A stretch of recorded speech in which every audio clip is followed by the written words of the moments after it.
الحمد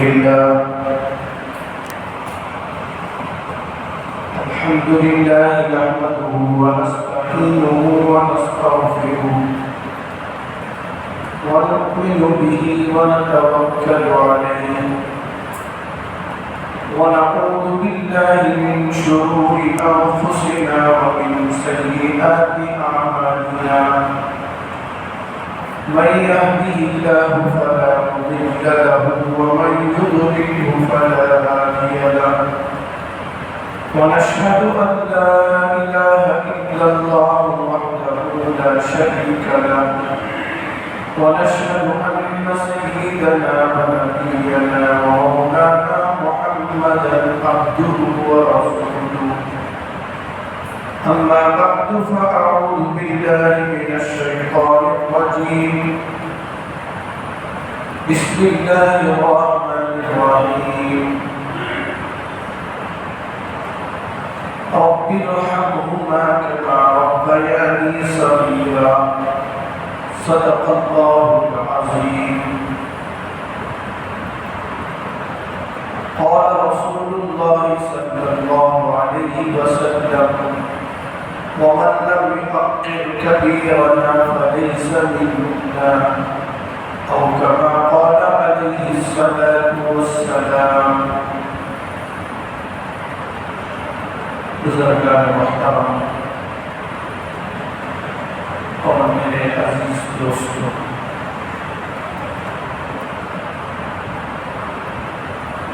گزشتہ جمعہ یہ بات بیان کی گئی تھی، معاشرے میں جو بھی لوگ بڑے ہیں، چاہے وہ بڑی عمر کے مرد ہوں چاہے بڑی عمر کی عورتیں ہوں، ان کی عزت کرنا، ان کا ادب کرنا ہم پر واجب اور ضروری، اس لیے کہ بڑوں کے بغیر ہم بڑے نہیں ہوئے۔ ہماری اس عمر تک پہنچنے میں سب سے زیادہ قربانی اور تربیت ہمارے بڑوں کی،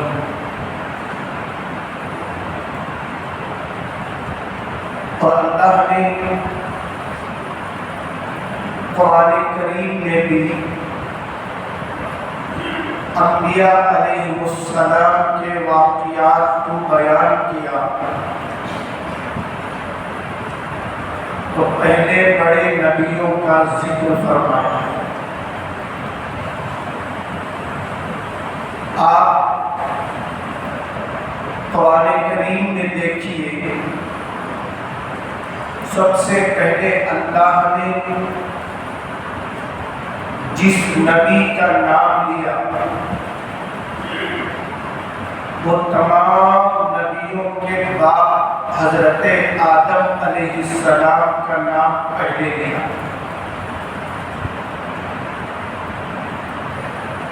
سورہ بقرہ میں جس نبی کا نام پہلے آیا ہے وہ حضرت آدم علیہ السلام ہی ہے۔ فرمایا وَعَلَّمَ آدَمَ الْأَسْمَاءَ، ہم نے آدم علیہ السلام کو ہر چیز کے نام بتائے، اور اس نبی کی عزت کرنے کا اللہ نے فرشتوں کو بھی حکم فرمایا، کہا کہ اس نبی کے سامنے تم سجدہ تعظیمی کرو، عبادت کا سجدہ نہیں ہے، عبادت کا سجدہ صرف اور صرف رب العالمین کے لیے خاص ہے۔ اس زمانے میں بڑوں کے سامنے ان کے مقام اور مرتبے کو دیکھتے ہوئے سر جھکایا جاتا تھا، سر کو زمین پر رکھا جاتا تھا، جس سجدے کو سجدہ تعظیمی کہا جاتا ہے۔ اللہ نے ملائکہ سے بھی فرمایا کہ تم آدم علیہ السلام کے سامنے سجدہ تعظیمی کرو۔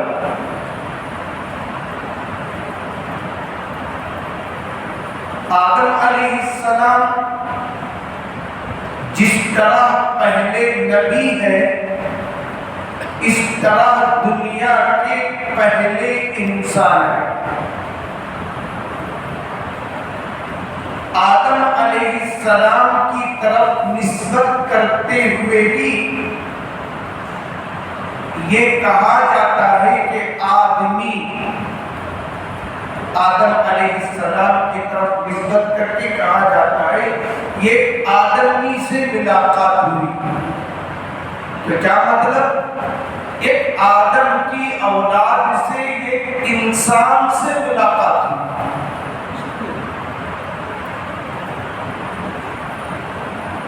اللہ نے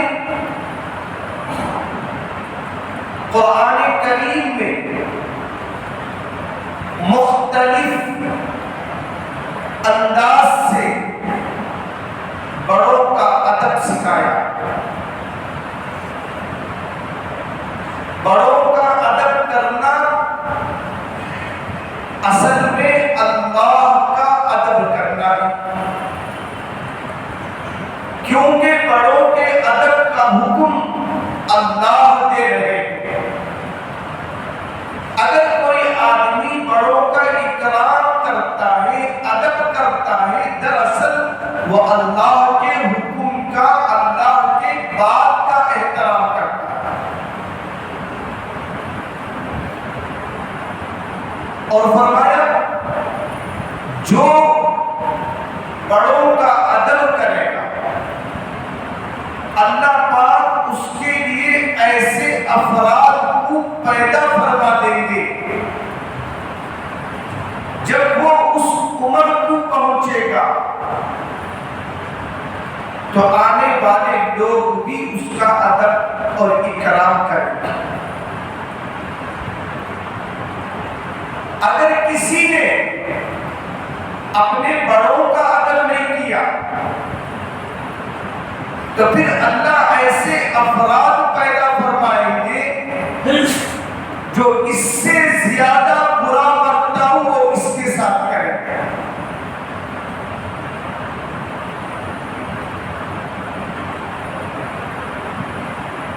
حدیث میں آتا ہے جب بڑے لوگ موجود ہو کسی مجمع میں، چھوٹے لوگ اس مجمع میں بڑے بننے کی کوشش نہ کریں۔ بڑا ہونا، چھوٹے لوگ اس کے سامنے بڑے بننے کی کوشش نہ کریں۔ اس کی ایک مثال حدیث میں آئی ہے۔ ایک دفعہ ایک صحابی جن کا نام حضرت عبداللہ ابن سہل رضی اللہ عنہ تھا،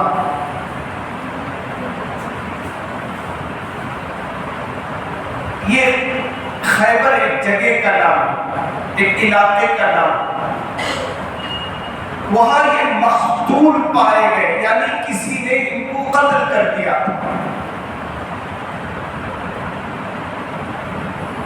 اب اس مقتول صحابی عبداللہ ابن سہل رضی اللہ عنہ کے دو چچا زاد بھائی، یعنی ان کے چچا کے بیٹے جو چچا زاد بھائی کہلاتے ہیں، ان کے دو چچا زاد بھائی اور ایک حقیقی یعنی سگا بھائی تینوں مل کر حضور صلی اللہ علیہ وسلم کے پاس گئے. کس لیے گئے؟ ان کی قتل اور شہادت کی اطلاع دینے کے لیے. اب ان میں جو مقتول کے بھائی تھے وہ ان دونوں سے چھوٹی عمر کے تھے. دو چچازاد بھائی تھے، چھوٹی عمر کے تھے. اب انہوں نے کیا کیا؟ چھوٹی عمر کے سگے بھائی نے حضور صلی اللہ علیہ وسلم سے اس واقعے کو بیان کرنا شروع کیا، ان کے قتل کی، ان کے شہادت کی قصے کو بیان کرنا شروع کیا. تو اللہ کے نبی صلی اللہ علیہ وسلم نے فوراً فرمایا کبیر الکبریٰ، بڑوں کو بڑا بنا. تمہارے سامنے دو چچازاد بھائی ہیں جو عمر میں تمہارے سے بڑے ہیں، ان کو بات کرنے کا موقع دو. تم بڑے مت بنو بڑوں کے سامنے. تو معلوم ہوا ادب کا تقاضا یہ ہے جب بڑے بھی موجود ہو، چھوٹے بھی موجود ہو، تو بڑے لوگوں کو بات کرنے کا موقع دیں. بڑے لوگوں کو آگے بڑھاؤ بات کرنے کے لیے. ہمارے یہاں آج بھی ماشاءاللہ روایت ہے جب نسبت وغیرہ کا، نسبت کے لیے خاص کر کے حصہ نسبت کا موقع آئے تو کیا بولتے؟ بڑے لوگوں کو سامنے بٹھانا، ہمارا یہ بڑا بنا دیجیے. اس کے بعد بڑوں کو اٹھا کو کنارے رکھ دیتے ہیں. خالی شادی کے نسبت کے موقع پر ان بڑے لوگوں کو بڑا بنا.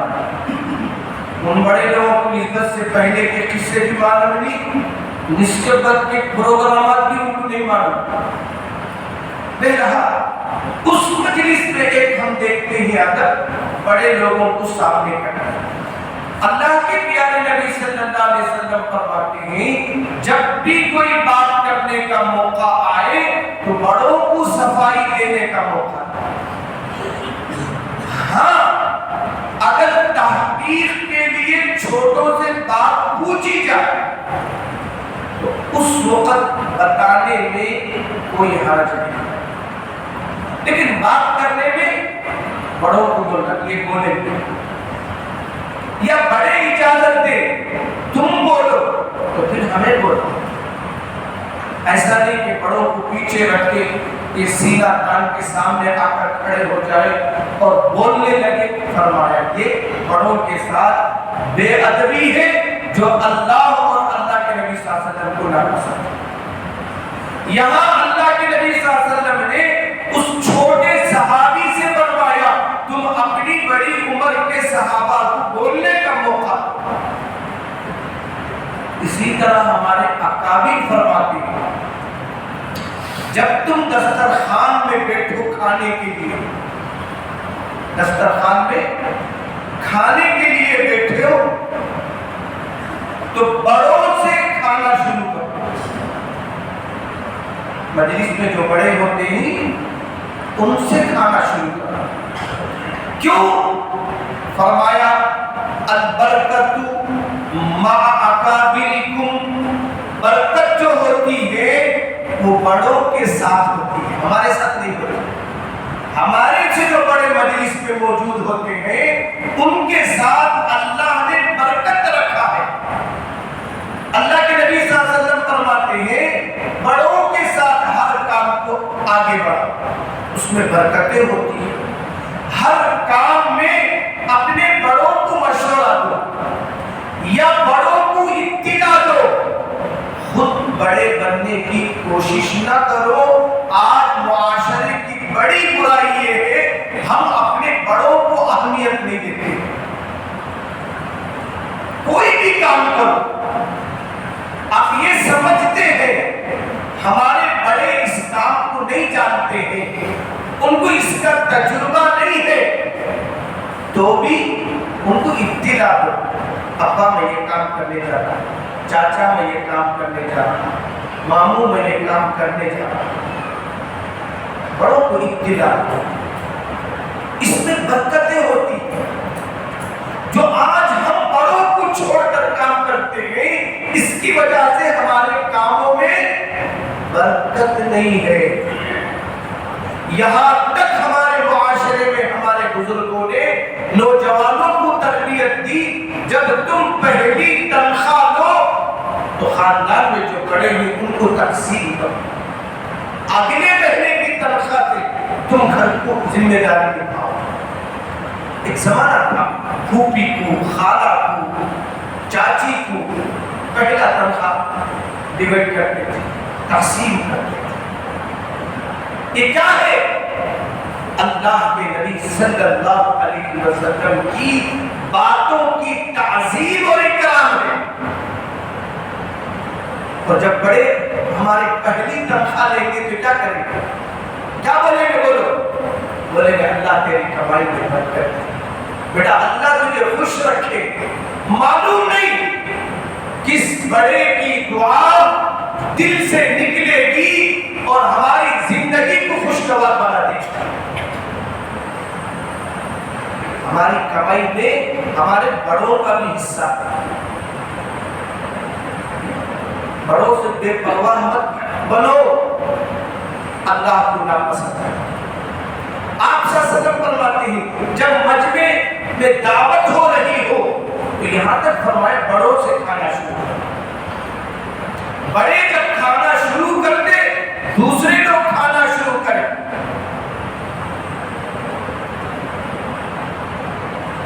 حضرت مولانا مفتی شفیع رحمۃ اللہ علیہ جو بہت بڑے مفتی ہیں،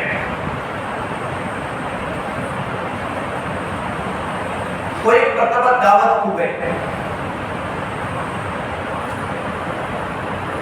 کھانا رکھا جا رہا تھا،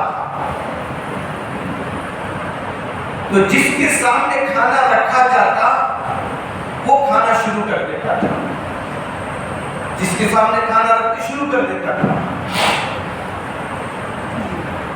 اب مفتی شفیع رحمۃ اللہ علیہ نے کھانے والے بندوں سے فرمایا بھائی تھوڑا انتظار کر،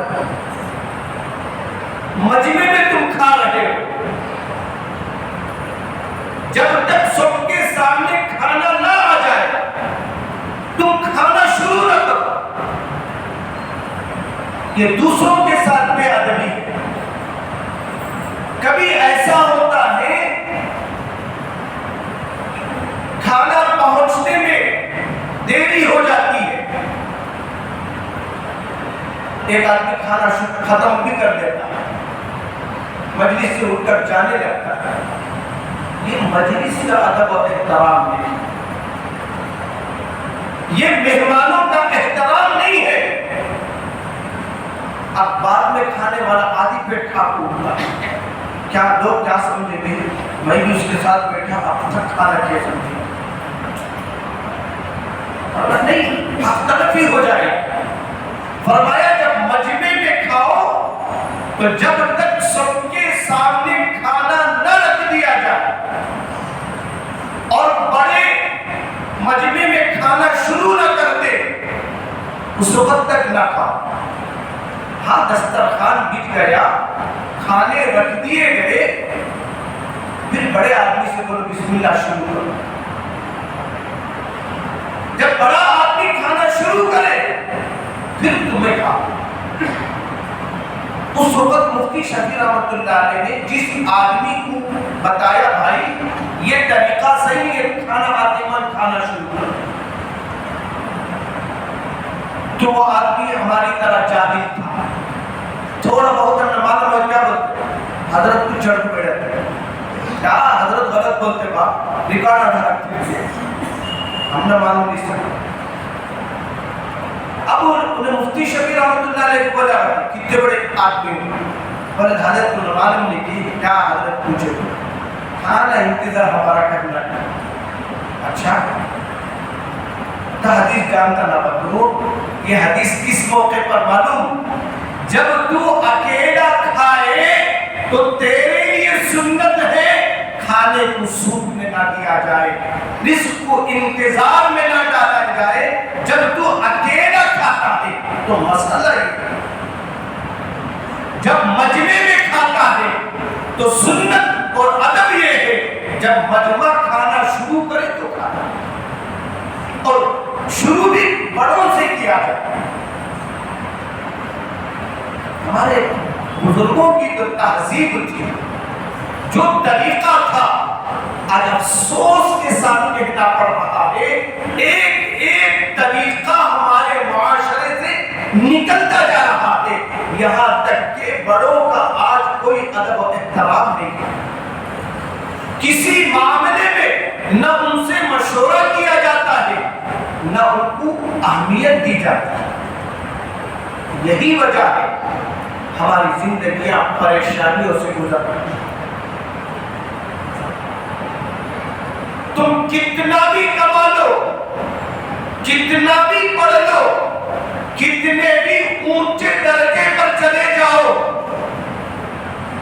ہمارے پڑھنے میں، ہمارے عہدے تک پہنچنے میں، ہماری عزت میں ہمارے بڑوں کا حصہ، ان کے بغیر نہ ہم نے پڑھا، نہ ہماری پہچان کس سے؟ ہمارے باپ سے۔ اگر باپ نہ ہوتا تو ہمارا وجود کہاں ہوتا؟ اللہ کے نبی صلی اللہ علیہ وسلم نے ہر موقع پر فرمایا بڑوں کا ادب و احترام کرو۔ بڑوں کا ادب دراصل اللہ کا ادب ہے، اللہ کے نبی صلی اللہ علیہ وسلم کا ادب۔ تہیہ کر لو، ہمارا ہر کام جو گھر میں ہوگا بڑوں کی مشورے سے، ان کی دعاؤں سے، ان کی اطلاع سے ہم کریں گے، انشاءاللہ ہم دیکھیں گے۔ پھر ہمارے جتنے کام باقی ہیں اللہ ان کی دعاؤں سے پوری کر دے گی۔ اللہ عز و جل سے دعا ہے اللہ تعالیٰ ہمیں بڑوں کا ادب اور احترام کرنے کی توفیق عطا فرمائے۔ بالخصوص ہمارے بڑوں میں سب سے بڑے ہمارے ماں باپ، اللہ ماں باپ کا ادب و احترام ہمیں نصیب فرمائے۔ انشاءاللہ وقت کیا، آئندہ جمعہ اللہ جو توفیق دے گا انشاءاللہ آپ کے سامنے بیان کروں گا۔ اللہ تعالیٰ سننے کے لیے سے زیادہ ہمیں عمل کی توفیق عطا فرمائے۔